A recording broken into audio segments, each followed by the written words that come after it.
그는 그렇게 일찍 집에 올 예정이 아니었다. 평소라면 사무실의 소음과 서류 더미 속에 자신을 파묻고 밤늦게까지 머물렀을 시간이었다. 하지만 그날은 설명할 수 없는 어떤 인력이 그를 집으로 이끌었다. 현관문을 열고 들어섰을 때 집은 고요했다. 단순히 소리가 없는 것이 아니라 공기조차 숨을 죽인 듯 너무나 고요했다. 그가 기억하는 집의 침묵은 차갑고 날카로운 것이었지만 오늘의 정적은 달랐다. 무언가가 기다리고 있는 듯한 긴장감이 감돌았다. 그는 천천히 복도를 걸어 놀이방 문 앞에 섰다. 그리고 문을 열었을 때 그의 눈앞에 펼쳐진 광경은 현실이라기보다는 차라리 꿈에 가까웠다. 하반신이 마비되어 휠체어에 묶여있던 그의 아들들이 비틀거리지만 분명하게 걷고 있었다. 보조기의 삐걱거리는 소리와 바닥을 딛는 발소리가 그 방의 공기를 뒤흔들었다. 김태호는 문틀을 잡고 얼어붙었다. 당신이 무슨 짓을 한 거야? 그의 목소리가 떨렸다. 그것은 분노가 아니었다. 믿을 수 없는 현실 앞에서 터져나온 두려움과 경이로움이 뒤섞인 비명이었다. 그러나 윤혜은은 대답하지 않았다. 그녀는 그저 바닥에 무릎을 꿇고 두 팔을 아이들을 향해 활짝 벌린 채 있었다. 마치 이 순간이 오기만을 평생 기다려온 사람처럼. 그녀의 눈에는 눈물이 가득 고여 뺨을 타고 흘러내리고 있었다. 그것은 슬픔의 눈물이 아니라 간절한 기도가 마침내 응답받았을 때 터져나오는 벅찬 감정이었다. 6개월 전으로 시계를 돌려보면 그 집에는 기적 같은 일은 존재하지 않았다. 차가운 대리석 바닥은 발소리를 날카롭게 반사했고 높은 천장은 그 소리를 공허하게 메아리치게 했다.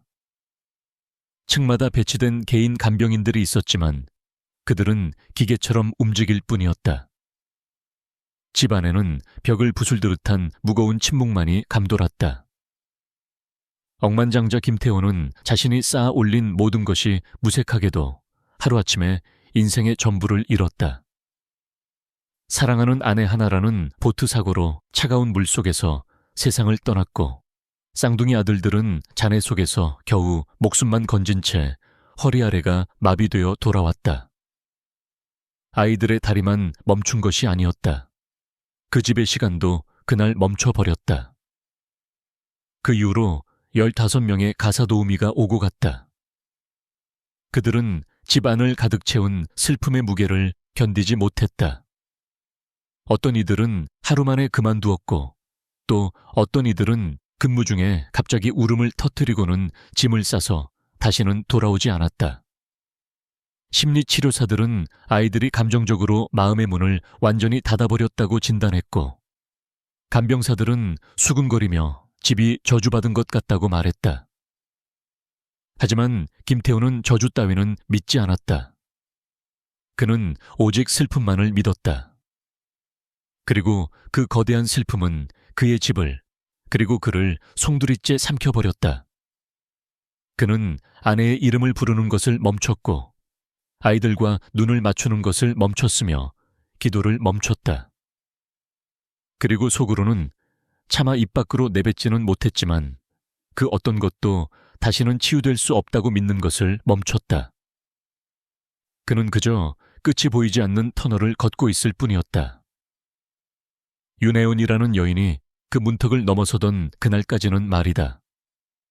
그녀는 화려한 이력서도 전문적인 장비도 없었다. 그녀가 가져온 것은 낡은 여행 가방 하나와 노동으로 굳은 살이 박힌 거친 손, 그리고 깊은 슬픔을 아는 사람만이 가질 수 있는 뭔가 더 깊은 것을 담고 있는 듯한 조용한 영혼뿐이었다. 그녀는 기적을 약속하지 않았고 불필요한 질문으로 상처를 건드리지도 않았지만 김태호가 훗날 흐르는 눈물 속에서 고백했듯이 마치 하느님이 그녀를 이 부서진 집으로 보낸 것 같았다.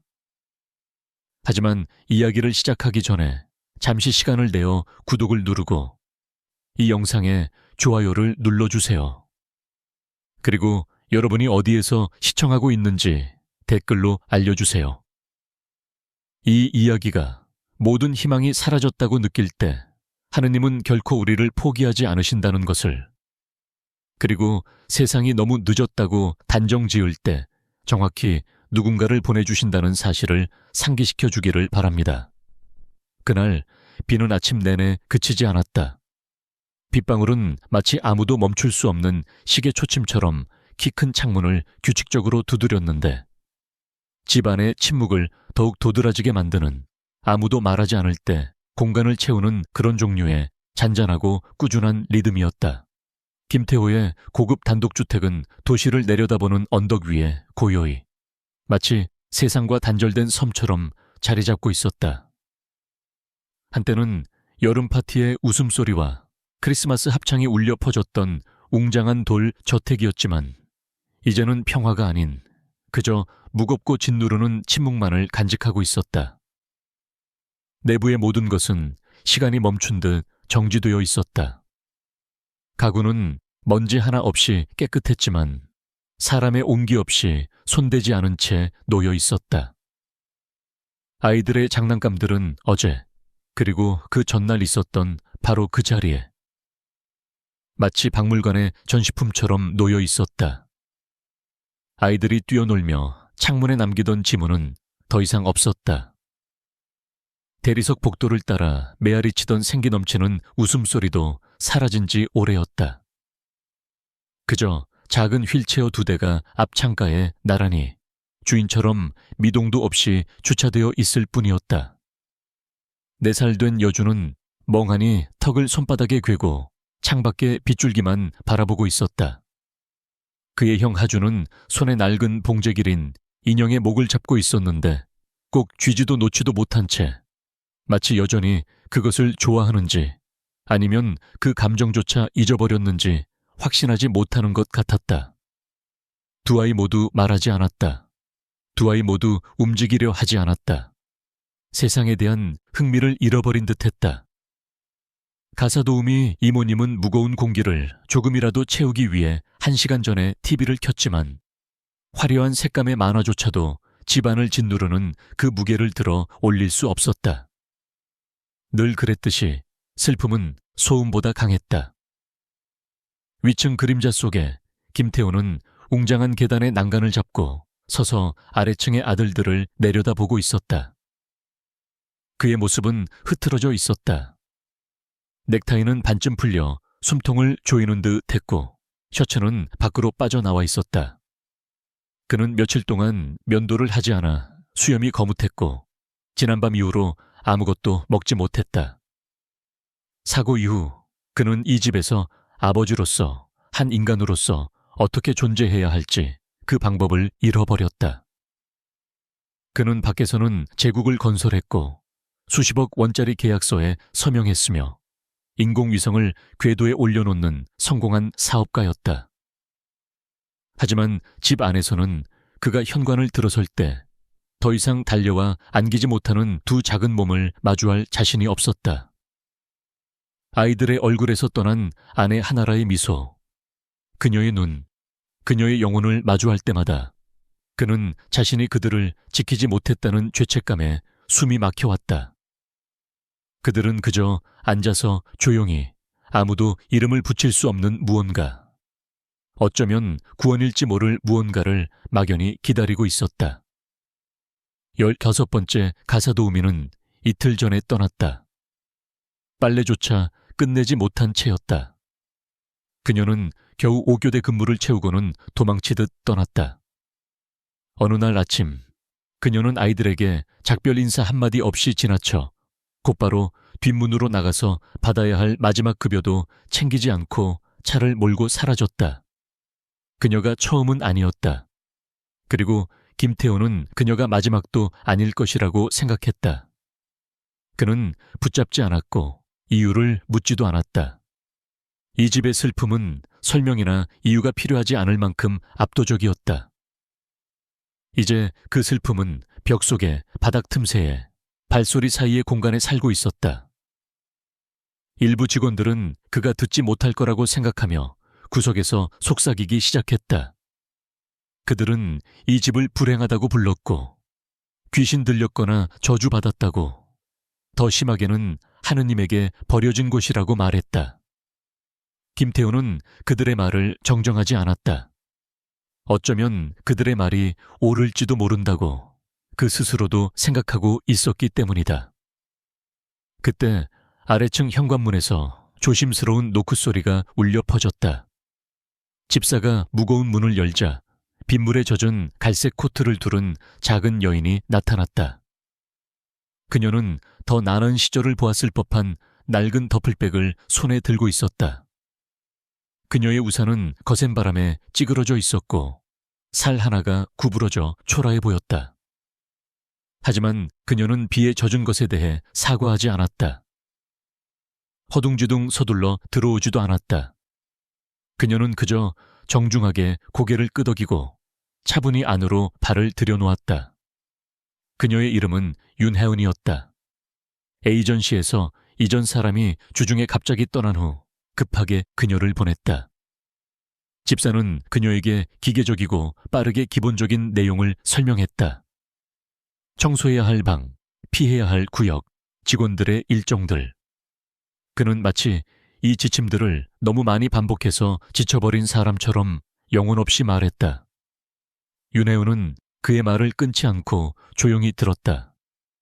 메모도 하지 않았고 그저 그의 눈을 똑바로 바라보며 집중했다. 그가 말을 마쳤을 때 그녀는 짧고 명료하게 대답했다. 네, 알겠습니다. 아무도 그녀를 아이들에게 소개해주지 않았다. 아이들은 여전히 창가에 휠체어를 두고 앉아 있었고 눈동자는 텅 빈 듯 공허했으며 등은 긴장한 듯 곧게 펴져 있었다. 그녀가 곁을 지나갈 때 그들은 고개를 들어 올려다보지 않았고 그녀가 부드럽게 좋은 아침입니다 라고 속삭였을 때 눈을 깜박이지도 않았다. 무시당한 셈이었지만 윤혜은은 멈추지 않았다. 억지로 그들에게 말을 시키거나 관심을 끌려고 하지 않았다. 그녀는 마치 신성한 예배당을 걷는 사람처럼 조용하고 일정한 리듬으로 집 안을 움직였다.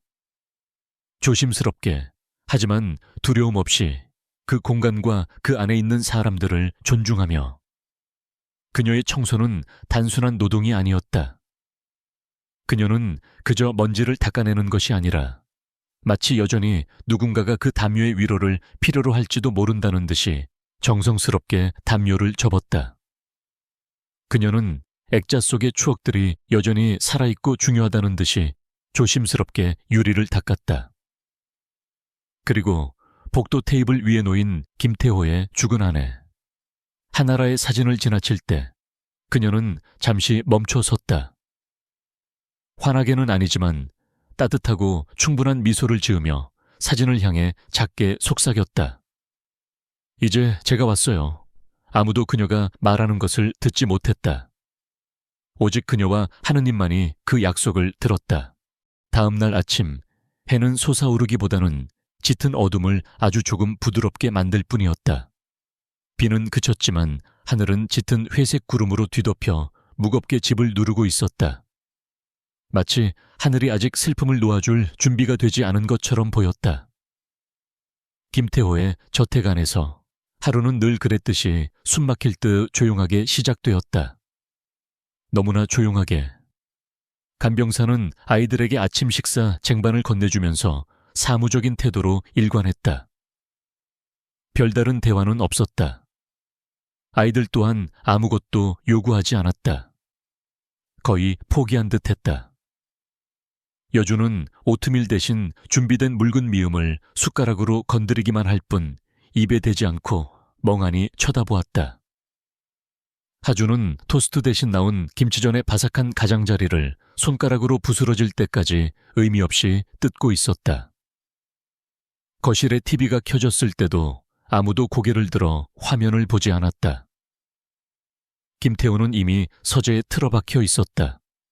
문은 굳게 닫혀 있었고 블라인드는 내려져 빛을 차단하고 있었다. 그는 아직 아이들에게 아침 인사를 건네지 않았다. 새로운 가사 도우미가 어떤지 묻지도 않았다. 그럴 필요를 느끼지 못했기 때문이다.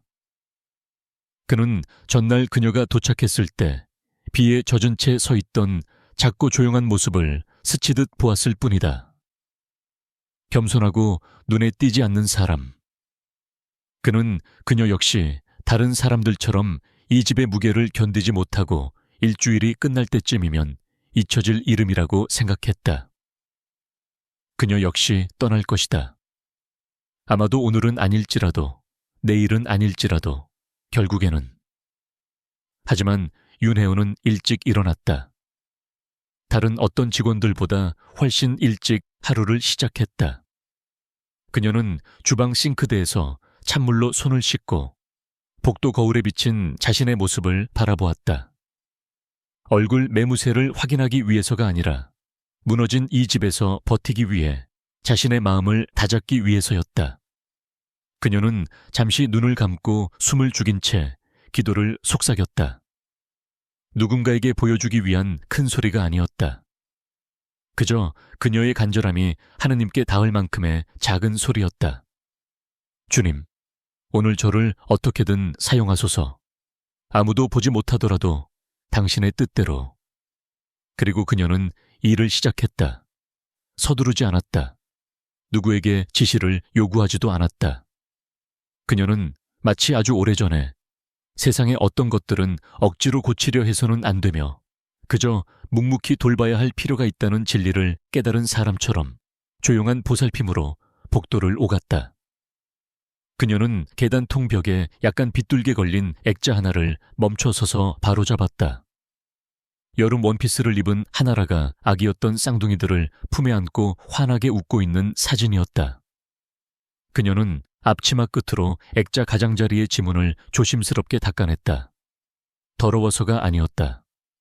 그 사진 속에 행복한 기억이 여전히 이 집에서 중요했기 때문이다. 거실을 청소하던 중 그녀는 소파 밑 어둠 속에 반쯤 숨겨진 장난감 자동차 하나를 발견했다. 그녀는 그것을 꺼내 먼지를 털고 아이들의 휠체어 근처 러그 위에 아이들의 손이 닿을 수 있는 곳에 부드럽게 놓았다. 이거 누구 거니? 라고 묻지 않았다. 그들이 그것을 원하는지 묻지도 않았다. 그저 잃어버렸던 일상의 조각을 제자리에 되돌려 놓았을 뿐이다. 오전 중반쯤 그녀가 주방 창가 근처에서 마른 빨래를 개고 있을 때였다. 등 뒤에서 바퀴가 바닥을 구르는 작고 느린 소리가 들렸다. 그녀는 놀란 듯 갑자기 돌아보지 않았다. 그저 자연스럽게 충분히 고개를 돌려 뒤를 보았다. 여준이 휠체어에 앉아 자신을 지켜보고 있었다. 그는 아무 말도 하지 않았지만 그의 시선은 그녀에게 고정되어 있었다. 윤혜원은 부드럽고 작게 미소를 지었다. 아이의 기분을 맞추기 위한 과장된 미소가 아니라 오랜 친구를 향한 편안한 미소였다. 좋은 아침이야, 아가야. 그녀는 수건을 완벽한 정사각형으로 반듯하게 접으며 평온하게 말을 건넸다. 나는 이 작고 귀여운 양말들을 누가 신었을까 궁금했어. 여주는 대답하지 않았다. 하지만 그는 휠체어를 돌려 도망가 버리지도 않았다. 그는 그 자리에 머물렀다. 그것만으로도 충분했다. 나중에 그녀가 위층 계단참에 먼지를 털고 있을 때였다. 윤혜원은 약간 열린 방문 앞에서 걸음을 멈췄다. 서재 안에서 김태호는 책상 앞에 앉아 미동도 없이 아무것도 띄워져 있지 않은 빈 컴퓨터 화면을 멍하니 응시하고 있었다. 그는 문 밖에 누군가 있다는 것을 전혀 눈치채지 못했다. 그녀는 모른 척 계속 복도를 지나갈 수도 있었지만 무언가가 그녀를 그 자리에 붙잡았다. 그녀는 부드럽게 딱 한 번 인기척을 내기 위해 헛기침을 했다. 그가 천천히 고개를 돌렸다. 그들의 눈이 허공에서 짧게 마주쳤다. 텅 빈 눈동자였다. 죄송합니다. 그녀는 고개를 숙이며 말했다. 방해하려던 건 아니었어요. 그녀의 목소리는 침착했다. 고용주 앞에서의 초조함도 자신을 내세우려는 거만함도 없었다. 그저 그곳에 존재하는 목소리였다. 김태우는 거의 알아차릴 수 없을 정도로 미세하게 고개를 끄덕이고는 아무 말도 하지 않고 다시 시선을 책상으로 돌렸다. 더 이상의 대화는 없었다. 그녀는 조용히 물러났다. 오후가 되자 윤혜우는 아이들의 공동방으로 향했다. 똑같은 이불이 덮인 침대 2개, 선반 위에 손대지 않아 먼지가 쌓인 책들이 있는 방. 그녀는 어지럽혀진 것을 정리하거나 방을 꾸미려 하지 않았다.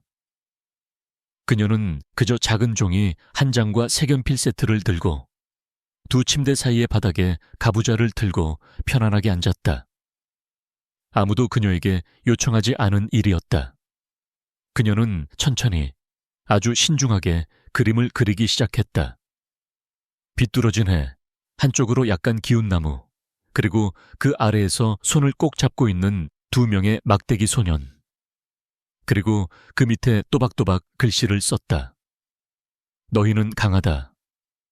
그녀는 완성된 그림을 침대 옆 탁자에 조용히 올려두고 방을 나섰다. 그날 밤 간병사는 믿을 수 없다는 듯 김태우에게 이상한 점을 보고했다. 오늘 아이들이 미소를 지었어요. 김태우는 서류에서 눈을 떼지 않고 눈썹을 올렸다. 미소요? 네, 아주 살짝요. 간병사는 탁자 위에 그 그림을 보고 아이들이 웃었다고 말했다. 김태우는 별다른 반응을 보이지 않았다.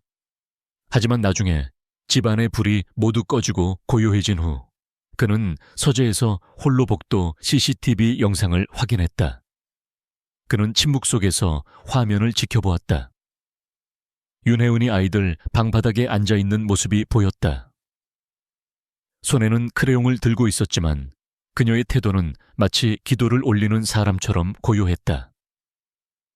억지로 가르치려 들지도 심리치료를 시도하지도 명령하지도 않았다. 그저 곁에 머무는 존재함 그 자체였다. 김태우는 비디오를 일시 정지시키고 화면 속 그녀의 이미지를 오랫동안 바라보았다. 그러고는 화면을 닫으며 아무도 들을 수 없는 작은 목소리로 속삭였다. 당신은 대체 누구지? 다음 날 집은 평소보다 느리게 깨어났다. 아침을 깨우는 알람 소리도 서두르는 날카로운 목소리도 없었다. 그저 부드러운 초대장처럼 키 큰 창문을 통해 스며드는 아침 햇살의 따스함만이 고요히 방 안을 채웠다. 아이들의 방에는 어제 그 그림이 여전히 침대 옆 탁자 위에 놓여 있었다. 손을 잡고 있는 2명의 막대기 소년. 그들 발 아래 녹색 크레용으로 쓰인 너희는 강하다라는 문구. 누구도 그것을 옮기거나 치우지 않았다. 하지만 아이들은 그것을 보고 있었다. 여준의 눈길은 계속해서 그 그림으로 돌아갔다. 끊임없이 쳐다보지는 않았지만 곁에 있던 간병사가 알아차릴 만큼은 충분히 자주 시선이 머물렀다. 그는 그림을 만지지는 않았다. 활짝 웃지도 않았다. 하지만 무언가가 달라져 있었다. 그는 지난 몇 달 동안 볼 수 없었던 방식으로 세상에 대해 깨어 있었다. 아래층에서 윤혜우는 이미 거실에서 빨래한 담요를 개고 있었다. 그녀의 손놀림은 느렸는데 게을러서가 아니라 깊은 보살핌 때문이었다. 마치 모든 주름 하나하나에 소중한 기억이 담겨 있다고 믿는 것처럼 정성스러웠다. 그녀는 숨을 죽이고 작은 소리로 콧노래를 흥얼거렸다. 누군가에게 들려주기 위해서나 눈에 띄기 위해서가 아니었다. 그저 이 텅 빈 공간에 생명을 불어넣고 자신이 여전히 여기에 존재한다는 것을 스스로에게 상기시키기 위해서였다. 부드럽고 꾸준한 가스펠 곡조였다. 그가 피곤한 자에게 힘을 주시고 부서진 자에게는 안식을 가져다 주시네. 그녀는 아무도 그 노래를 들을 것이라고 기대하지 않았지만 누군가는 듣고 있었다. 복도 입구에 하준이 있었다. 간병사가 아침 햇살이 기분 전환에 도움이 될까 싶어 휠체어에 태워 데리고 나온 것이었다. 하지만 그의 휠체어는 거실로 들어오지 않고 입구 근처에서 멈췄다. 그는 듣고 있었다. 그는 움직이지도 말을 걸지도 않았지만 평소라면 무릎 위에 힘없이 놓여 꽉 쥐어져 있었을 그의 손가락이 마치 노래의 박자를 맞추는 것처럼 플라스틱 팔걸이를 톡톡 부드럽게 두드리기 시작했다. 윤혜우는 고개를 들어 그를 보지 않았다. 서둘러 아는 체하며 말을 걸지도 않았다. 그녀는 그저 계속해서 담요를 접었다. 꾸준히, 그리고 경건하게. 마치 섣불리 움직이면 그 마법 같은 순간이 놀라서 달아날까봐 조심하는 것 같았다. 위층 서재에서 김태호는 몇 주 만에 처음으로 문을 닫지 않고 열어둔 채 앉아 있었다. 그는 왜 그랬는지 스스로도 설명할 수 없었다. 아마도 그는 자신의 무거운 침묵과 홀로 있는 고립감에 지쳤을지도 모른다. 아니면 그 역시 아래층에서 들려오는 희미한 생명의 소리를 듣고 있었을지도 모른다. 그날 오후 늦게 작지만 결정적인 무언가가 일어났다. 그것은 거의 눈에 띄지 않을 만큼 사소했으나 죽어있던 그들의 집 공기를 바꿀 만큼 충분히 강력했다. 윤혜우는 곱게 접은 수건 바구니를 옆구리에 끼고 아이들의 놀이 공간을 지나가고 있었다. 그녀는 늘 그랬듯이 지나가며 아이들을 향해 따뜻한 시선을 던졌다. 부드럽고 존중하며 그들에게 어떤 반응도 강요하거나 기대하지 않는 눈빛이었다. 그리고 그녀는 걸음을 멈췄다. 여준이 한 손을 휠체어 팔걸이에 올려놓고 있었고 다른 한 손은 그녀가 전날 탁자에 남겨둔 크레용 위로 조심스럽게 떠 있었다. 그는 그녀가 뒤에서 지켜보고 있다는 것을 전혀 눈치채지 못했다. 그는 오직 종이만을 응시하고 있었다.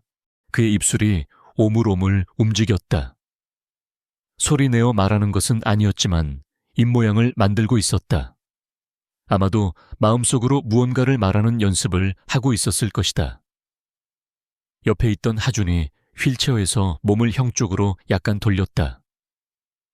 그리고 나서 마치 몇 주 동안 가슴속에 갇혀 탈출만을 기다려온 것처럼 가장 작고 순수한 웃음소리가 여준의 목에서 새어나왔다. 짧고 숨막힐 듯 가늘었지만 그것은 분명 진짜였다. 윤혜우는 그 자리에 얼어붙었다. 숨소리조차 내지 않고 움직이지 않았다. 그저 그 기적 같은 일이 계속 일어나도록 내버려 두었다. 아이들은 서로를 바라보았고 사고 이후 처음으로 서로에게 미소를 지었다. 그 미소는 오래 지속되지는 않았지만 그럴 필요도 없었다. 기쁨이 굳게 닫힌 문을 통과해 들어왔다는 사실만으로 충분했다. 그날 밤 김태호는 몇 주 만에 처음으로 가족과 함께 저녁 식탁에 앉았다. 의도한 것은 아니었다. 그는 단지 서류를 가지러 아래층으로 내려왔다가 식당을 지나가는 자신을 발견했다. 그곳에는 아이들이 앉아 있었고 윤하윤이 마치 이것이 부서진 집에서의 고통스러운 또 다른 날이 아니라 평화로운 일요일 점심인 것처럼 정성스럽게 식탁보 대신 냅킨을 깔고 있었다. 그녀는 그가 들어오는 것을 보고 고개를 들어 차분하게 고개를 끄덕였다. 저녁 드세요, 사장님. 김태호는 멈칫했다.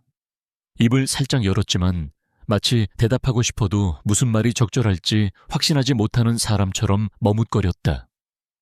대신 그는 의자를 빼고 앉았다. 식사 중 아무도 말을 많이 하지 않았다. 정적 속에서 하준이 포크를 떨어뜨리는 소리가 쨍하고 울렸다. 여준은 접시 위의 콩을 포크로 찌르며 장난을 쳤다.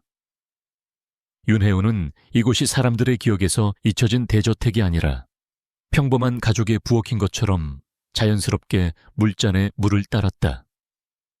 김태우는 그들을, 그 평범한 풍경을 멍하니 지켜보았다. 잠시 동안 그는 습관처럼 두었던 감정의 거리를 잊었다. 그리고 복도 거울에 비친 자신의 모습을 흘끗 보았을 때 그는 굳어있던 표정이 풀어진 자신을 거의 알아보지 못했다. 그날 밤 그는 아이들의 방 문 밖 어둠 속에 서서 아내 소리에 귀를 기울였다. TV는 꺼져 있었고 방 안의 불빛은 낮게 조절되어 있었다. 그가 막 발길을 돌려 떠나기 직전에 그는 그것을 들었다. 조용한 신뢰로 가득 찬 부드럽고 높은 아이의 목소리. 잘 자, 은혜 이모. 그 목소리를 듣는 순간 그가 막을 새도 없이 한 방울의 눈물이 뺨을 타고 떨어졌다. 그는 그것을 닦지 않고 떨어지도록 내버려 두었다. 그리고 반년 만에 처음으로 그는 아무도 없는 텅 빈 복도에 대고 작게 속삭였다. 고마워요. 그것은 아주 작은 속삭임으로 시작되었다. 거의 단어라고 할 수도 없는 그저 숨소리에 가까운 소리였다. 마치 꿈속에서 잊고 있던 것을 기억해낸 것처럼 부드럽고 떨리는 소리. 윤혜우는 아이들의 침대에 깨끗한 잠옷을 놓으려던 참이었다. 그때 그녀가 그 소리를 들었다. 그녀는 놀라지 않으려 노력하며 부드럽게 뒤로 돌아섰다. 하준이 그녀를 빤히 보고 있었다. 그의 입술이 다시 한번 움직였다. 은혜 이모. 그는 속삭였다. 그녀는 그 자리에 얼어붙었다. 충격 때문이 아니라 압도적인 경외심 때문이었다. 마치 누군가 신성한 순간으로 가는 문을 열어주었고 그녀는 감히 발자국 소리를 내어 그 고요를 깰 수 없는 것처럼 조심스러웠다. 옆 침대의 여주는 눈이 휘둥그레진 채 그의 형을 바라보았다. 그리고 다시 시선을 돌려 그녀를 바라보았다. 윤혜우는 잠옷을 여전히 손에 든 채 천천히 그들 사이의 바닥에 무릎을 꿇었다. 그리고 그 단어가 나올 것을 이미 알고 있었다는 듯이 가장 따뜻한 미소를 지어 보였다. 안녕, 아가야. 그녀는 떨리는 목소리를 감추며 말했다.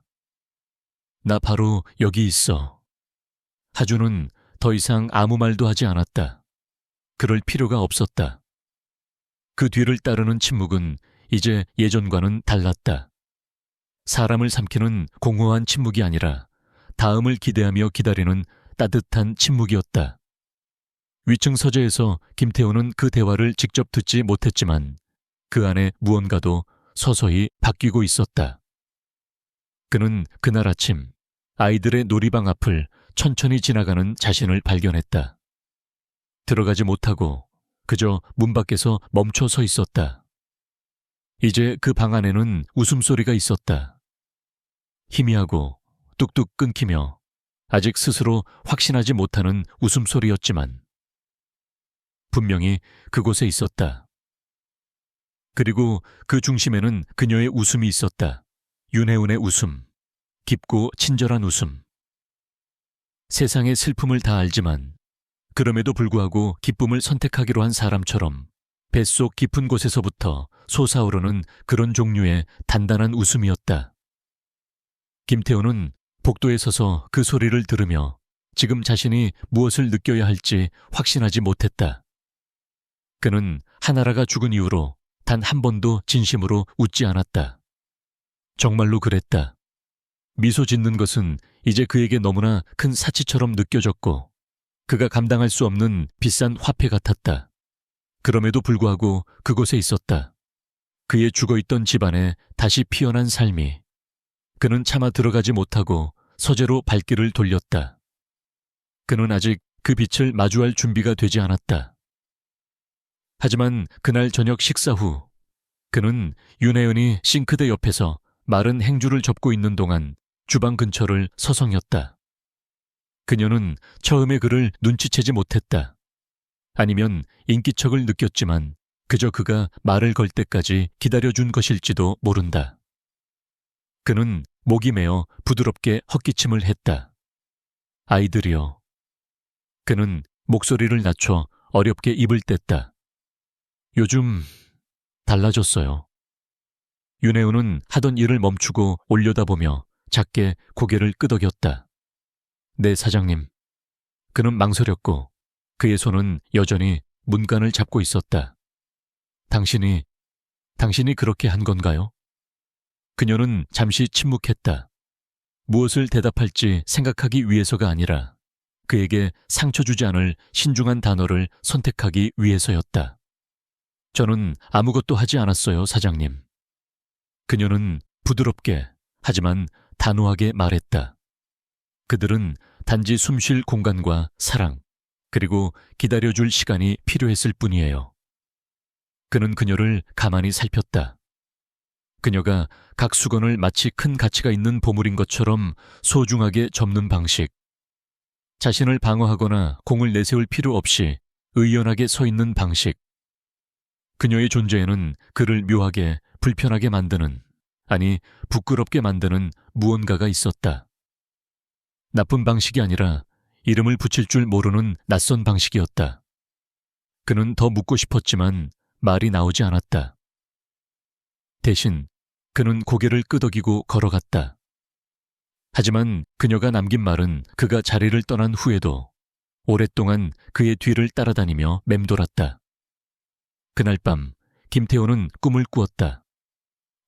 검고 어두운 물, 끝이 보이지 않는 물이었다. 그는 그 차가운 물 속에서 혼자였고 눈에 보이지 않는 무언가를 필사적으로 찾고 있었다. 그리고 그때 어둠 속에서 두 개의 작은 목소리가 그의 이름을 부르는 소리가 들렸다. 그는 새벽동이 트기 전에 깼는데 숨이 턱까지 차올라 있었다. 땀을 식히러 복도로 발을 디뎠을 때 온 집안은 여전히 깊은 잠에 빠져 있었다. 단 한 사람만 빼고 윤혜연이었다. 그녀는 거실 창가에 무릎을 꿇고 앉아 있었고 그녀의 두 손은 간절히 기도하는 자세로 모아져 있었다. 누군가의 관심을 끌기 위해서도 보여주기 위해서도 아니었다. 그저 그녀와 하느님, 그리고 그녀가 그분 발 아래 내려놓고 있는 고통이 무엇이든 간에 그들만의 시간이었다. 그는 움직이지도 말을 걸지도 않고 어둠 속에서 그저 그녀를 지켜보았다. 그의 집을 억지로 고치려고 하지 않았지만 자신의 존재만으로 어떻게든 그것을 치유하고 있는 여인. 그녀가 눈을 뜨고 그를 발견하기 전에 그는 조용히 뒤로 물러났다. 그날 아침 늦게 아이들이 식탁에서 아침 식사를 하고 있을 때였다. 여주는 숟가락으로 밥을 한 입 먹다가 문득 고개를 들었다. 은혜 이모, 우리랑 같이 앉아 주실래요? 그의 목소리는 맑고 부드러웠지만 흔들림 없이 꾸준했다. 방금 식당으로 들어서려던 김태호는 그 목소리에 얼어붙었다. 윤혜은은 환하게 미소를 지었다. 물론이지, 아가야. 그녀는 주저 없이 의자를 당겨 앉았다. 정말 그러고 싶어. 김태호는 문간에 서서 한 손은 문틀에 얹은 채 그 광경을 보았다. 그는 자신이 이미 죽었다고 믿었던 메마른 흙에서 푸른 싹이 돋아나고 꽃이 피는 것을 지켜보는 사람처럼 비현실적인 기분을 느꼈다. 하지만 솟아오르는 기쁨 대신에 그가 처음 느낀 감정은 뼈아픈 죄책감이었다. 이 모든 시간 동안 아이들이 어둠 속에 있을 때 그는 어디에 있었던가?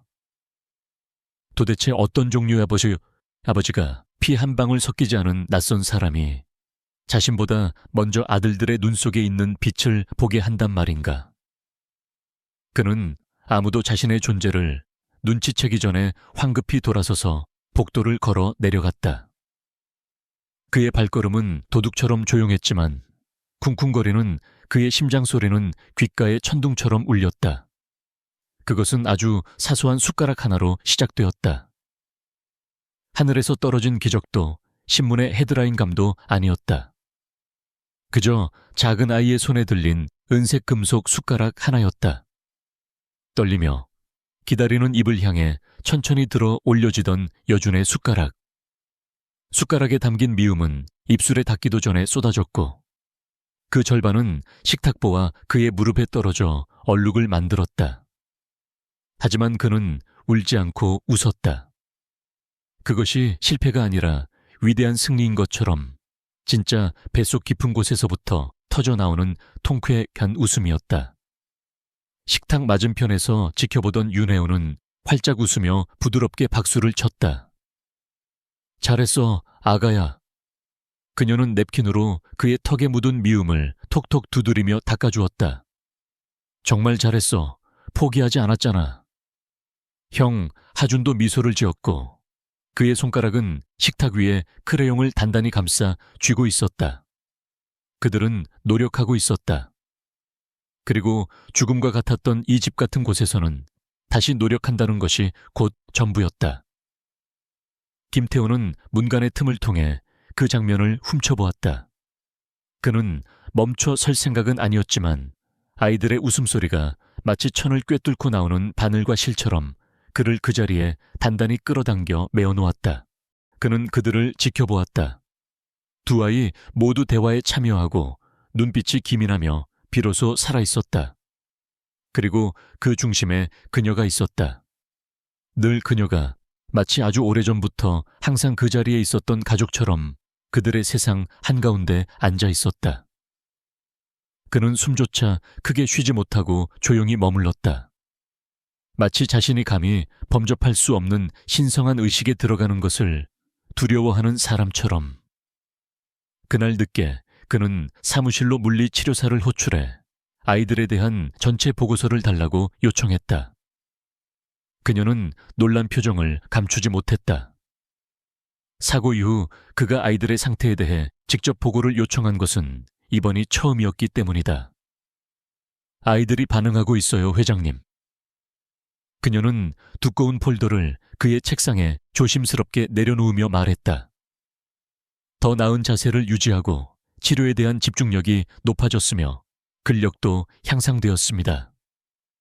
그녀는 잠시 말을 멈췄다가 확신에 찬 목소리로 덧붙였다. 저는 지난 몇 달 동안 한 번도 보지 못했던 놀라운 진전을 목격하고 있습니다. 김태호는 떨리는 손으로 폴더를 열었다. 안에는 근육 반응 수치를 기록한 차트, 아이들이 그린 몇몇 색칠된 그림들, 그리고 뒷면에 클립으로 고정된 사진 한 장이 있었다. 사진 속에는 여준이 등받이에 도움 없이 스스로 허리 힘으로 똑바로 앉아있는 모습이 담겨 있었다. 하준은 워커를 두 손으로 꽉 잡고 일어서려 하고 있었다. 김태호의 목이 죄어왔다. 이 사진 누가 찍었죠? 그는 물었다. 치료사는 잠시 망설였다. 가사 도우미요. 그녀는 부드럽게 대답했다. 윤하윤 씨요. 제 치료 세션 동안 옆에서 계속 돕고 계세요. 김태호는 대답하지 않았다. 그는 그저 그 이미지를 뚫어지게 응시했을 뿐이다. 그것은 누군가에게 보여주기 위해 연출된 사진처럼 보이지 않았다. 척박한 땅에서 조용함 속에서 끈질기게 자라나는 생명처럼 너무나도 진짜 같았다. 그날 오후 윤혜우는 아이들을 휠체어에 태워 그들이 이제 가장 좋아하는 장소가 된 일광욕실로 이끌었다. 휠체어 바퀴가 따뜻한 타일 위에서 부드럽게 삐걱거리는 소리를 냈다. 그녀는 방의 양쪽 끝에 아이들이 좋아하는 두 개의 봉제 인형을 놓았다. 자, 달리기 시합하자. 그녀는 명랑하게 말했다. 여주는 힘없이 웃었다. 우리는 달릴 수 없어요, 이모. 그는 자주 섞인 목소리로 말했다. 우리는 빨리 가지 못해요. 윤혜우는 한쪽 눈썹을 치켜 올렸다. 누가 너희에게 그렇게 말했니? 다리가 아니라 마음으로 달리는 거야. 하주는 그의 형을 바라보더니 다시 자신의 손을 내려다보았다. 그리고 천천히 아주 신중하게 그의 휠체어 바퀴를 앞으로 밀었다. 여준이 그 뒤를 따랐다. 빠르지 않았고 매끄럽지도 않았지만 그것은 분명한 전진이었다. 윤혜우는 환호했다. 집이 울릴 만큼 크게는 아니었지만 그들이 다시 웃으며 힘을 낼 수 있게 만들 만큼은 충분했다. 아이들은 입술을 깨물며 더 세게 바퀴를 밀었다. 마치 크레용으로 쓴 전투 외침처럼 그들의 얼굴에 비장한 결의가 새겨져 있었다. 그리고 그들이 마침내 목표물인 봉제 인형 상품에 막 도달했을 때 김태호가 일광욕실로 걸어 들어왔다. 그는 눈앞의 광경에 얼어붙었다. 아이들은 아빠를 보고 멈췄는데 얼굴은 붉게 상기되어 헐떡이고 땀을 흘리고 있었지만 환하게 미소 짓고 있었다. 하주는 자신의 봉제곰 인형을 마치 올림픽 트로피처럼 높이 들어 올렸다. 김태호의 입이 열렸지만 충격으로 아무 말도 나오지 않았다. 너희가 걷고 있구나. 그는 마침내 믿을 수 없다는 듯 속삭였다. 여주는 자신의 휠체어 바퀴를 내려다보더니 아빠를 올려다보았다. 거의 그래요. 우리는 달렸어요.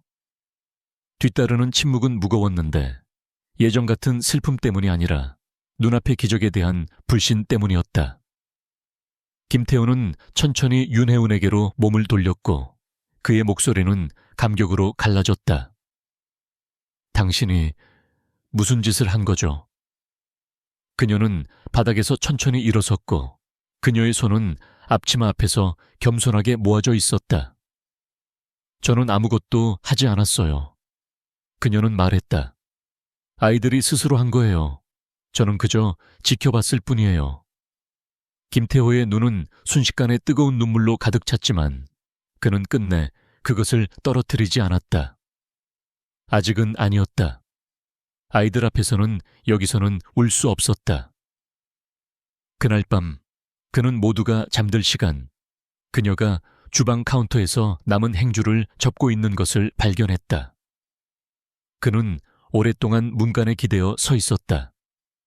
그녀는 인기척을 느꼈지만 돌아보지 않았다. 먼저 말하지도 않았다. 그녀는 그가 준비될 때까지 기다렸다. 당신은 단순한 가사 도우미가 아니군요. 그가 마침내 침묵을 깨고 말했다. 윤혜우는 대답하기 전에 손에 든 수건 하나를 더 반듯하게 접었다. 네, 사장님. 저는 평범한 도우미는 아니에요. 그가 한 걸음 더 가까이 다가갔다. 당신은 정말 왜 여기에 있는 거죠? 당신 같은 사람이 왜 이런 곳에... 윤혜우는 그를 정면으로 바라보았다. 그녀의 눈빛은 침착하고 흔들림 없이 꾸준했다.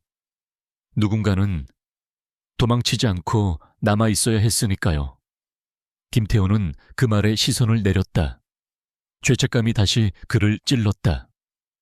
저는 그들을 잃은 줄 알았어요. 아니에요. 그들은 항상 거기 있었어요. 그리고 당신은요? 그는 조용히 물었다. 당신은 무엇을 잃었나요? 그 눈빛은 상실을 아는 사람의 눈빛입니다. 그녀의 눈이 슬픔으로 부드러워졌다.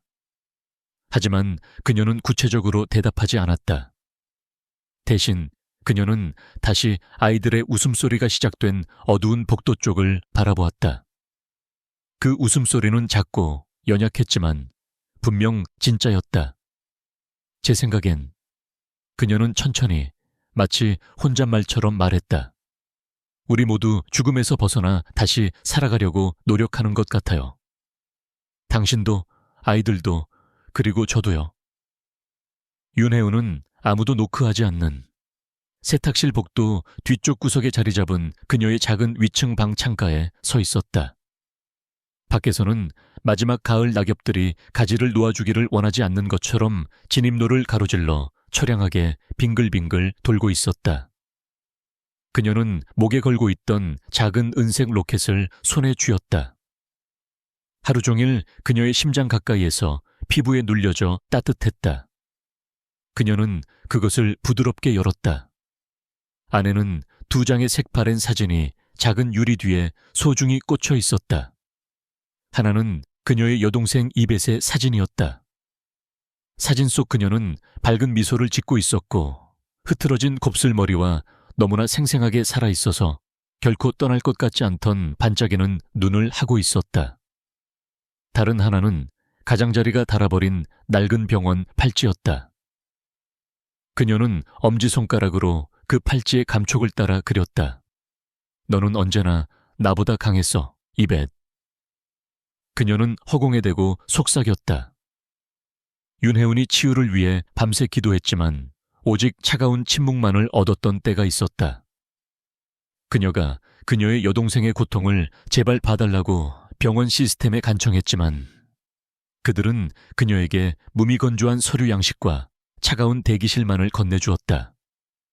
그녀는 사랑하는 누군가가 서서히 시들어가는 것을 무력하게 지켜보고 병상 옆에 앉아 자신이 할 수 있는 것이 아무것도 없다는 것을 뼈저리게 깨닫는 것이 어떤 지옥 같은 느낌인지 너무나 잘 알았다. 그것이 그녀가 지금 도망치지 않고 이 집에 머무는 이유였다. 그녀가 부서진 아이들에게 콧노래를 불러주고 마치 그것이 세상에서 가장 중요한 임무인 것처럼 무릎을 꿇고 바닥을 닦는 이유였다. 왜냐하면 그녀는 자신의 동생을 구원할 수 없었지만 어쩌면, 아주 어쩌면 다른 누군가가 그 잔해 속에서 다시 일어나는 것을 도울 수 있을지도 모르기 때문이었다. 그것이 그녀가 할 수 있는 유일한 속죄였다. 아래층에서 아이들의 웃음소리가 집 전체에 희미하게 메아리 쳤다. 아이들은 다시 노는 것을 배우고 있었다. 단순히 장난감만을 가지고 노는 것이 아니라 서로와 함께 형제로서 노는 법을 배우고 있었다. 한때 트라우마로 인해 무뎌지고 끊어졌던 그들의 유대감이 다시 따뜻한 불꽃을 일으키기 시작했다. 김태호는 그 변화를 눈치챘다. 그는 이제 꼬박꼬박 식사 시간에 내려왔고 아이들과 함께 식탁에 앉았으며 때로는 그들의 장난에 희미하게 미소 짓기도 했다. 그리고 복도에서 윤혜운을 지나칠 때 그는 예전 같은 차가운 형식이 아니라 한 인간으로서의 인정과 존중을 담아 고개를 끄덕였다. 말로 표현할 수 없는 어떤 신뢰가 그들 사이에 조용히 피어나기 시작했다. 오늘 밤까지는 그랬다. 그녀는 아이들의 시리얼통을 다시 채우기 위해 식료품 저장실에 갔을 때 서재에서 들려오는 목소리를 들었다. 문은 완전히 닫혀 있지 않았다. 그녀는 엿들을 의도는 없었지만 그 날카로운 단어들이 어쨌든 그녀의 귀에 꽂혔다.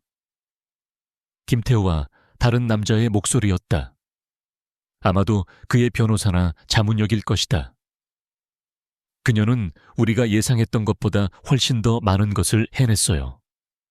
기적에 가깝죠. 남자가 말했다.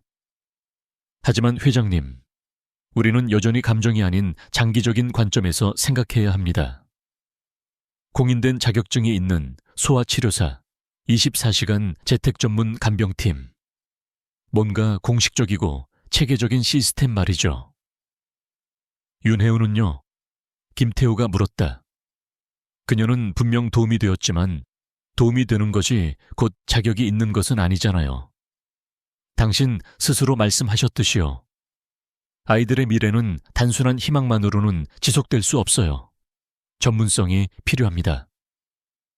무거운 침묵이 흘렀다. 그리고 나서 김태호의 목소리가 들렸다. 낮고 감정을 절제한 사업가의 목소리였다. 그녀는 이해할 겁니다. 윤혜우는 자신이 숨을 참고 있었다는 것을 깨닫기도 전에 비틀거리지 않으려 문간에서 뒤로 물러섰다. 그녀는 이해할 겁니다. 그 한마디가 가슴을 베었다. 그녀는 떨리는 손으로 빈 시리얼통을 카운터로 돌려놓았다. 그날 밤 그녀는 아이들을 재울 때 평소처럼 노래를 불러주지 못했다. 목이 메어 소리가 나오지 않을 것 같았다. 그녀는 그저 억지로 미소를 지었다. 아이들의 이마에 작별 인사처럼 입맞춤을 했다. 하지만 그녀의 눈은 이미 이 집을 떠나 다른 곳을 헤매고 있었다. 그녀의 방에서 그녀는 아무에게도 보여주지 않는 낡은 일기장을 펼쳤다. 그녀는 떨리는 손으로 딱 한 줄을 썼다.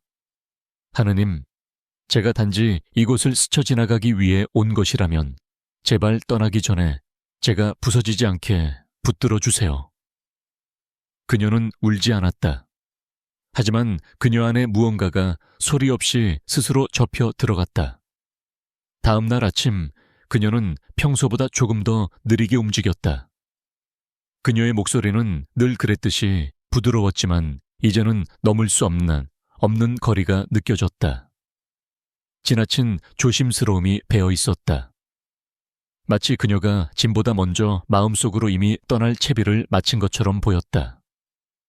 아이들은 아직 그 미묘한 변화를 눈치채지 못했다. 아직은. 하지만 김태호는 달랐다. 그는 복도에서 그녀를 지나쳤다가 멈춰 섰다. 그녀의 분위기가 달랐다. 별일 없으세요? 그녀는 그를 바라보며 감정을 숨기고 단어를 신중하게 측정했다. 물론이죠, 사장님. 아무 일도 없습니다. 그는 무언가를 더 말하려고 입을 열었지만 결국 그러지 않았다. 그리고 어쩌면 그 비겁한 침묵이 그녀에게 가장 큰 상처를 주었을지도 모른다.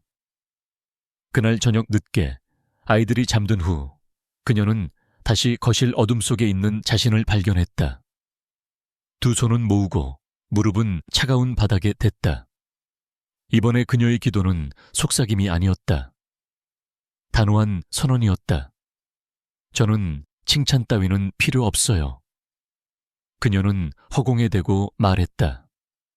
이곳에 영원히 머물 필요도 없고요.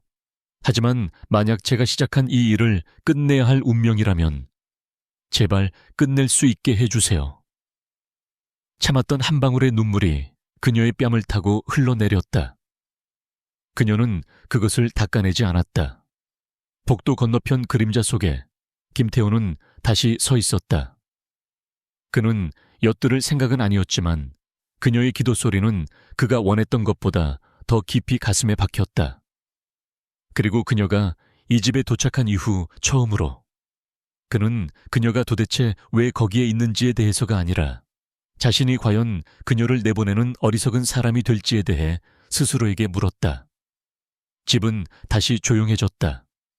최근에 집 안을 채우기 시작했던 그 부드럽고 따뜻한 고요함이 아니었다. 담요 밑에서 들리던 킥킥거리는 소리, 속삭이는 취침 이야기, 윤하윤이 아침에 부르던 콧노래가 사라졌다. 이것은 오래된 고요함의 귀환이었다. 무겁고 숨막히는 고요함.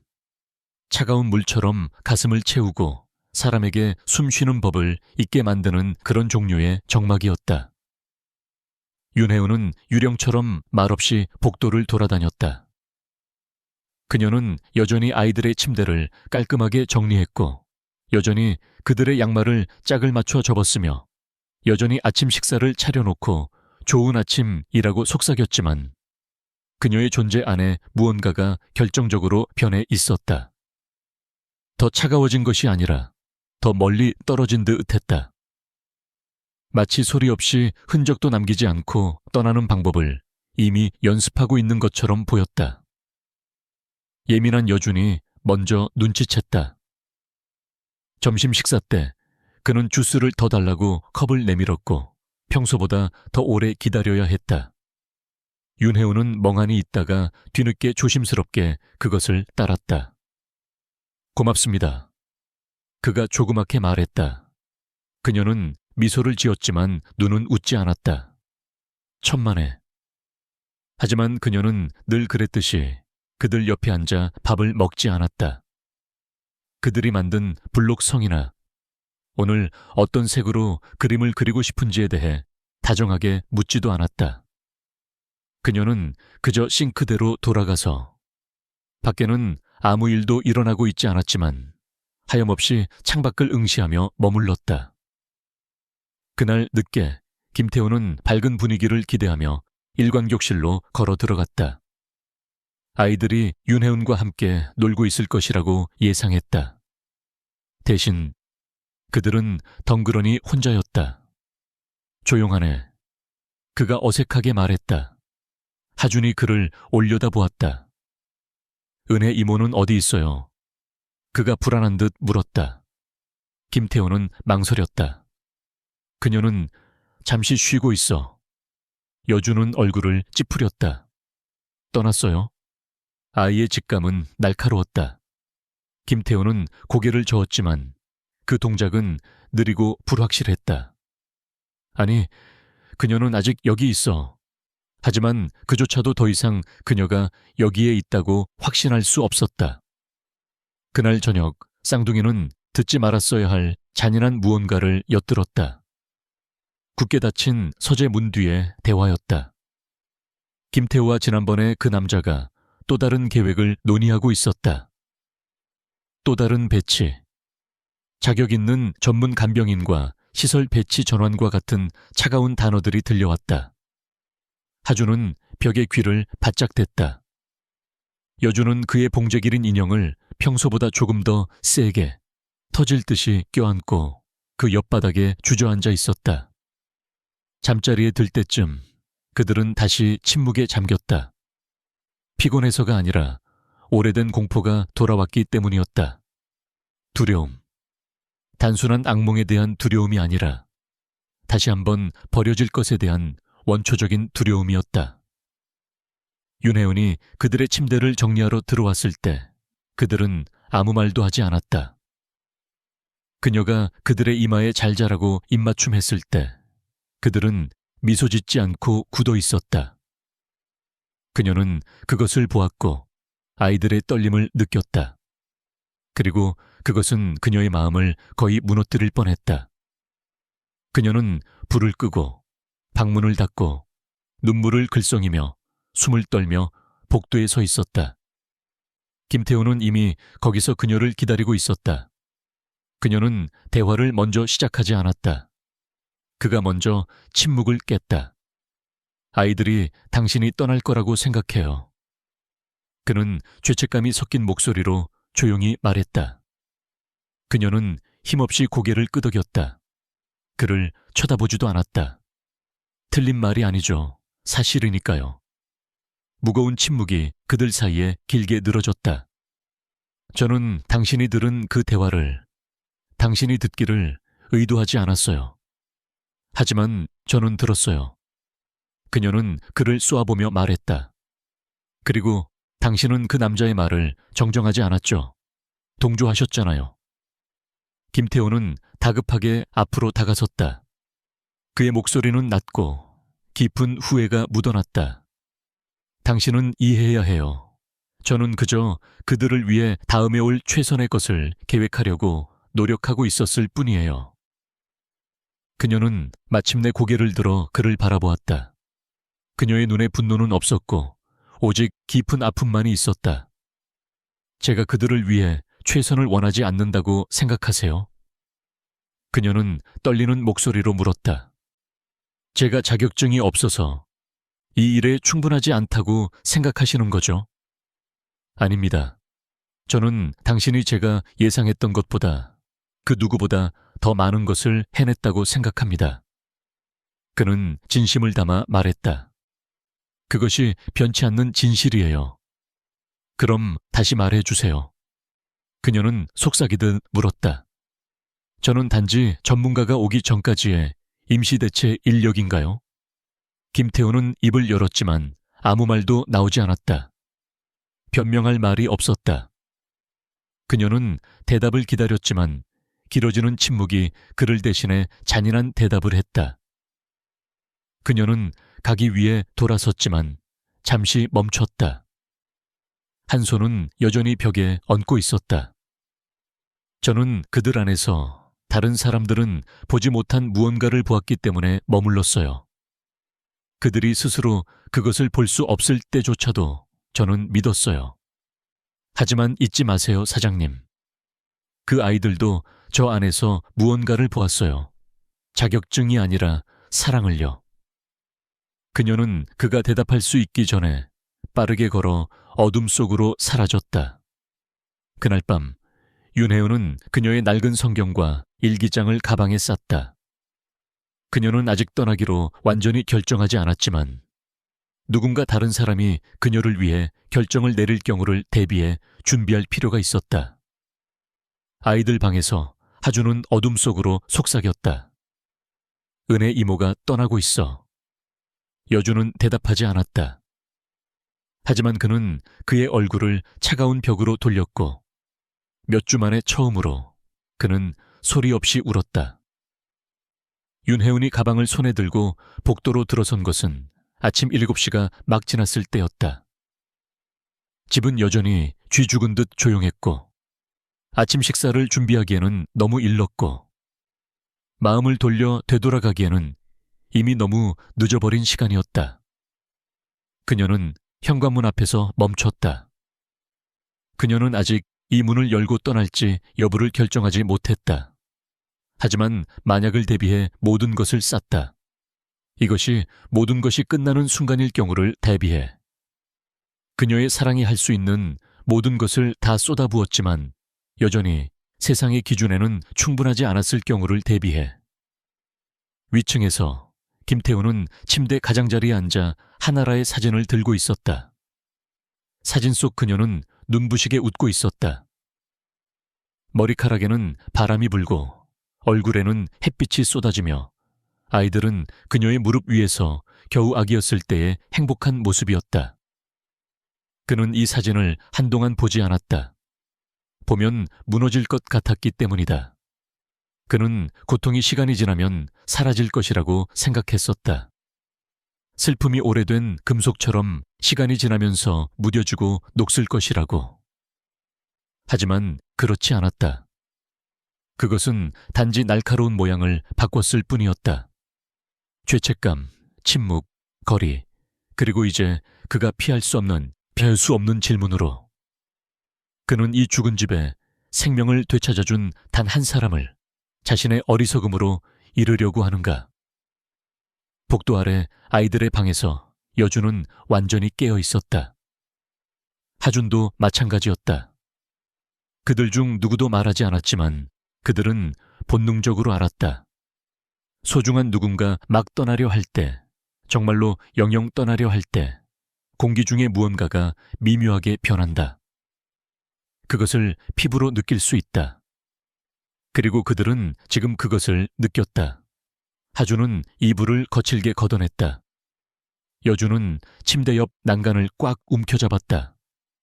도와줄 간병사도 없었고 지침도 없었고 계획도 없었지만 그들 둘은 조용히 그리고 필사적으로 서투르게 움직이기 시작했다.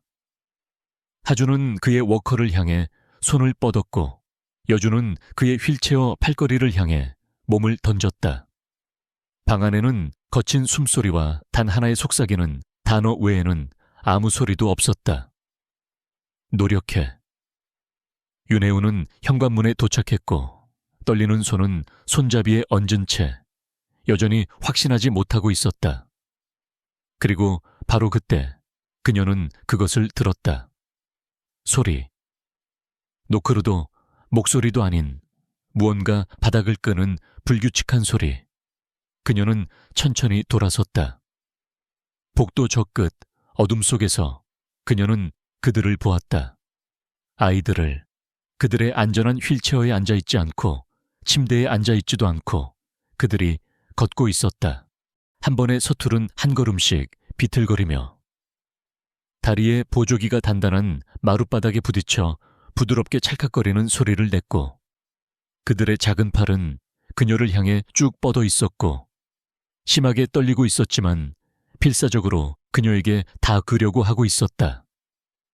여준의 손이 형 하준의 손을 의지하듯 꽉 잡았다. 하준의 눈은 눈물 범벅이 된 채 그녀에게 고정되었다. 은혜 이모. 그는 거친 숨을 내쉬며 말했다. 우리가 해냈어요. 가방이 그녀의 어깨에서 쿵 하고 떨어졌다. 그녀는 빠르고 숨가쁘게 그들을 향해 달려갔고 그들이 비틀거리며 그녀에게 다가왔을 때 바닥에 무릎을 꿇고 그들을 받아 안았다. 그녀의 팔은 날개처럼 그들을 감싸 안았다. 이제 참았던 눈물이 자유롭게 흘러내렸는데 이별의 고통 때문이 아니라 더 깊은 무언가 때문이었다. 안도감, 기쁨. 그녀가 이렇게 빨리 일어날 것이라고는 예상하지 못했던 기적 같은 부활 때문이었다.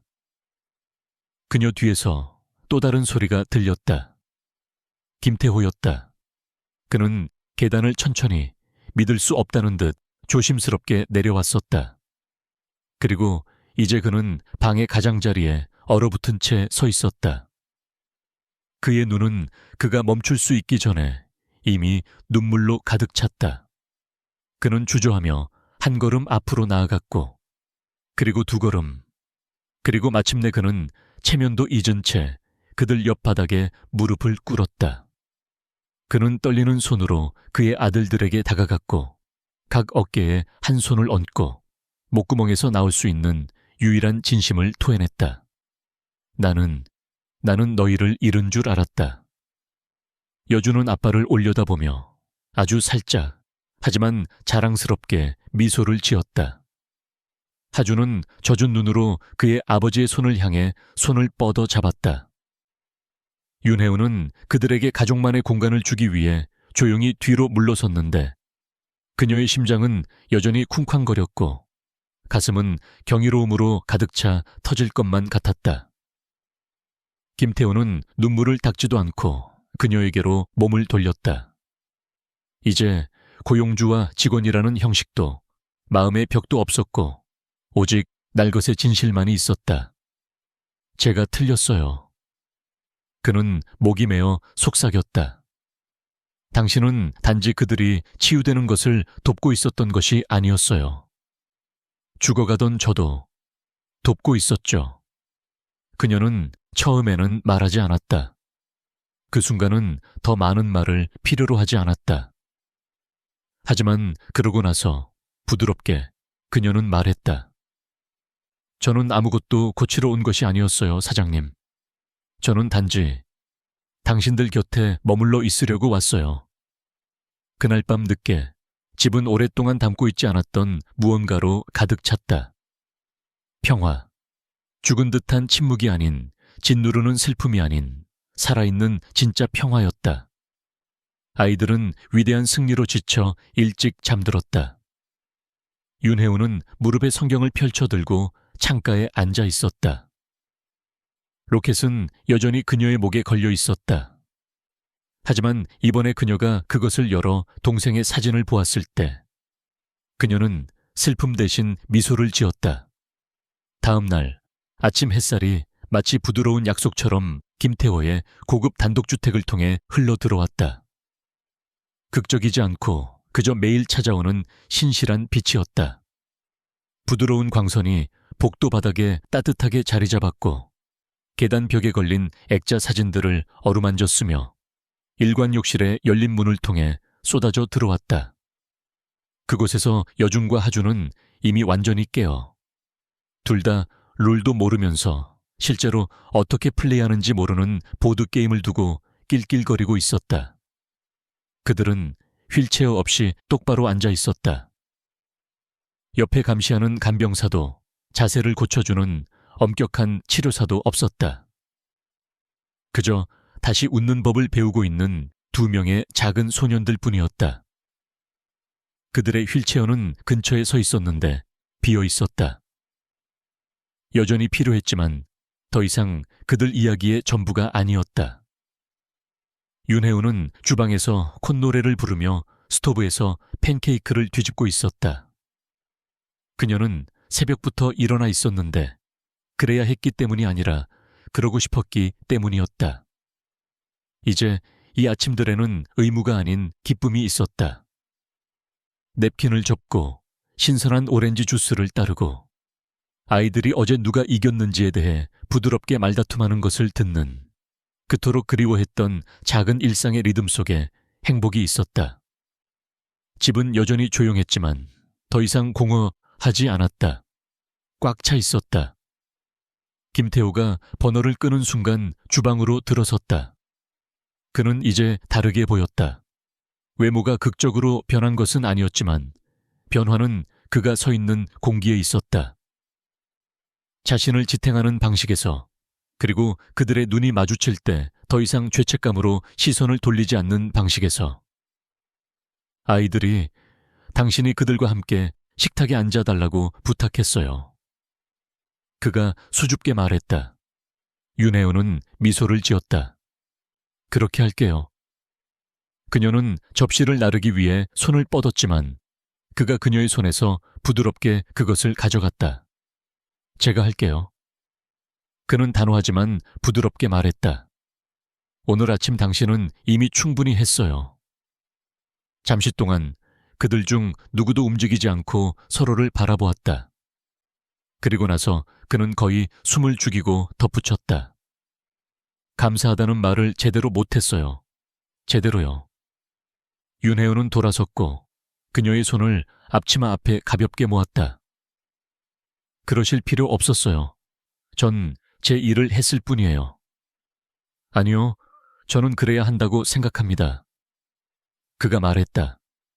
모두가 도망치고 떠났을 때 당신은 머물렀어요. 당신은 그들을 기술로 고치려 하지 않았어요. 그저 그들을 믿었고 제가 저 자신을 믿지 않았을 때조차 저를 믿어주었죠. 그녀는 고개를 끄덕였고 눈은 물기로 부드러웠다.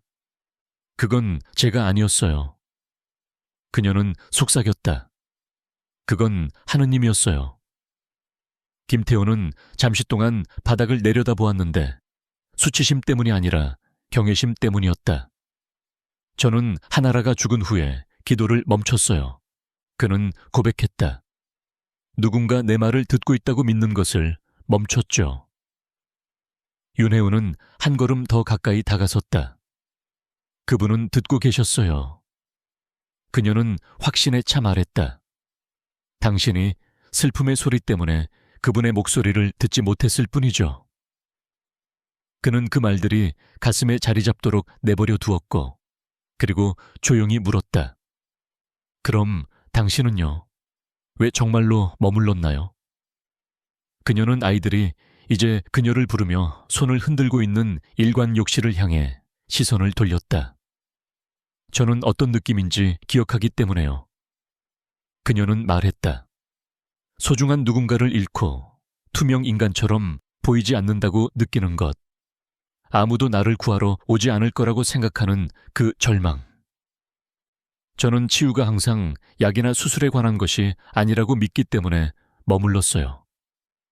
때로는 그것이 그저 곁에 있는 존재에 관한 것이죠. 김태호는 고개를 끄덕였고 눈물이 고였지만 이번에는 닦지 않고 제자리에 붙잡고 있었다. 그럼 머물러 주세요. 그가 진심으로 말했다. 직원으로서가 아니라 지나가는 누군가로서가 아니라. 그는 잠시 멈췄고 그의 목소리가 떨렸다. 우리 삶의 일부로서 가족으로서 머물러 주세요. 그날 밤 김태호 가족은 처음으로 저택의 현관포치에 앉았다. 환자와 간병인으로서가 아니라 억만장자와 직원으로서가 아니라 그저 사람으로서 가족으로서. 여중과 하주는 그들 사이에 앉아 별과 바람, 모든 것과 아무것도 아닌 것에 대해 신나게 제잘거렸다. 밤하늘의 별들은 머리 위에서 조용하고 신실하게 깜박였다. 그리고 김태호가 조심스럽게 몸을 기울여 윤혜은의 손을 잡았을 때 그녀는 움츠러들거나 피하지 않았다. 그녀는 그저 미소를 지었다. 환하게는 아니지만 그들의 미래를 비추기에 충분한 미소였다. 몇 주가 지났고 계절이 바뀌었고 한때 차가운 영안실 같았던 집이 다시 숨쉬고 살기 시작했다. 오후에는 음악이 연주되었다. 아이들의 발소리가 복도를 따라 경쾌하게 메아리쳤다. 웃음소리, 진짜, 크고 억제되지 않은 웃음소리가 이 집의 일상적인 리듬이 되었다. 아이들은 이제 더 많이, 더 자주 걸었다.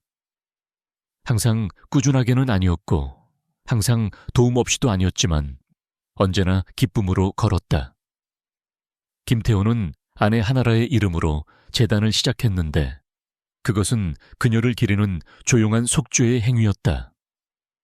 그리고 윤하은, 그녀는 그 낡은 가방을 다시는 싸지 않았다. 그녀는 머물렀다. 때로는 저녁에 김태호는 그녀가 무릎에 성경을 펼쳐들고 로켓 목걸이를 페이지 위에 올려놓은 채 창가에 앉아있는 것을 발견하곤 했다. 그는 그녀가 무슨 깊은 생각을 하고 있는지 물었고 그녀는 항상 같은 말을 했다. 저는 하느님의 은혜가 항상 천둥처럼 큰 소리로 오지 않는다는 것을 생각하고 있어요. 때로는 그것이 이 집처럼 그저 조용히 나타나서 곁에 머무는 것 같아요. 이 이야기가 당신의 마음을 움직였다면 아직 떠나지 마세요. 세상에는 치유되기를 기다리는 더 많은 상처 입은 마음들이 있고 들리기를 기다리는 더 많은 목소리들이 있으며 그리고 이와 같은 더 많은 조용한 기적들이 어딘가에서 일어나고 있습니다. 고상한 마음 이야기에서 우리는 단지 이야기를 전하지 않습니다. 우리는 은혜가 조용히 걸어 들어오고 희망이 머물기로 결정하는 그 방으로 당신을 데려갑니다. 구독하고 잠시 머물러 주세요. 그리고 당신의 마음이 고상해지도록 하세요. 왜냐하면 때로는 단 하나의 진실한 이야기가 정말로 누군가의 세상을 변화를 가져올 수 있기 때문입니다.